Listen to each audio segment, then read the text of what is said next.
నమస్తే సార్, నా పేరు ఆరిక గౌరీశ్వరి. మా స్వగృహమేమో శంభం గ్రామం. నేను చిన్ననాటి నుండి స్వస్థలంలోనే చదువుకున్నాను. అదే స్వస్థలంలోనే విద్యను అభ్యసించడానికి కూడా ఉపాధ్యాయ వృత్తిని చేపట్టి వెళ్ళి ఉన్నాను. నేను చెబుతున్న స్కూల్ ఏమో సీతంపేట గర్ల్స్ ఏపీఆర్ స్కూల్ అండి. తెలుగు ఉపాధ్యాయునిగా పనిచేస్తున్నాను.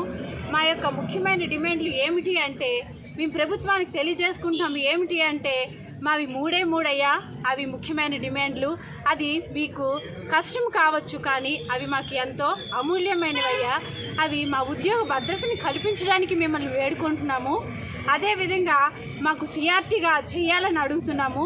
10-15 సంవత్సరాల క్రితం నుంచి మా అవుట్సోర్సింగ్ విద్యార్థులందరూ, ఉపాధ్యాయులందరూ కూడా ఇక్కడ ఉన్నాము.